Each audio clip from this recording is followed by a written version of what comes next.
Buruh dan mahasiswa mengadakan konferensi pers meminta pembatalan UU Cipta Kerja di depan gedung DPR RI pada Minggu, tanggal 26 Maret tahun 2023, siang.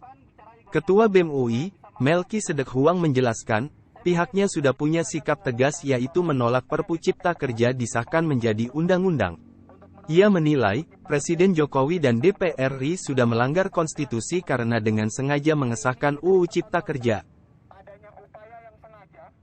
Bahwa kami punya sikap yang tegas, komitmen yang terus konsisten untuk menolak Perpu Cipta Kerja disahkan menjadi undang-undang. Alasannya sudah sangat jelas teman-teman semua. Hari ini kita dipertontonkan adanya upaya yang sengaja, adanya itikat buruk, adanya komitmen yang lemah, dan adanya pengetahuan yang rendah dari orang-orang di dalam istana. Mereka sengaja, mereka punya itikat buruk untuk melanggar konstitusi. Mereka kemudian mengesahkan, mereka kemudian menerbitkan Perpu Cipta Kerja. Alasannya sudah sangat jelas teman-teman. Mungkin kalau ditanya, apa latar belakang hari ini kami menolak Perpu Cipta Kerja? Latar belakangnya sudah sangat panjang. Kami menolak Cipta Kerja sejak awal tahun 2020. Sejak draftnya masih sangat tertutup, sejak tidak ada pembahasan yang transparan, dan bahkan disahkan malam-malam ketika penolakan tengah kencang-kencangnya. Mulai sejak itu kami menolak Cipta Kerja, sejak dia masih terbentuk sebagai Omnibus Law Cipta Kerja. Tapi kita kemudian dihadiahi oleh putusan MK yang mengatakan bahwa dia inkonstitusional bersyarat, tapi kita dihadiahi lagi di awal tahun ini sebuah kado tahun baru yang jelas amat sangat tidak menyenangkan bernama Perpu Cipta Kerja.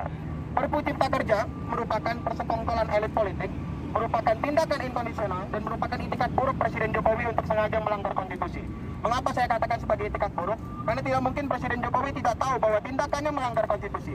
Tidak mungkin segenap profesor, ahli, dan pakar hukum yang ada di dalam istana dan kemudian masuk ke dalam pemerintahan Presiden Jokowi tidak tahu bahwa Perpu Cipta Kerja yang dirancang tersebut melanggar konstitusi. Kenapa teman-teman? Karena jika pemerintah ataupun presiden kemudian ingin menerbitkan perpu, presiden harus menuruti pasal 22 Undang-Undang Dasar 1945. Dia harus memenuhi unsur kegentingan yang memaksa.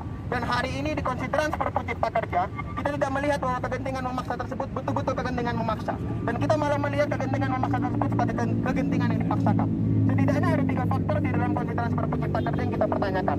Pertama, jika dikatakan kegentingan memaksa itu hadir oleh karena resesi ataupun kondisi ekonomi Indonesia yang sedang tidak stabil, jika itu bertentangan dan bertolak belakang dengan pendapat dari Menteri Keuangan Sri Mulyani yang mengatakan bahwa kondisi Indonesia sedang baik-baik saja.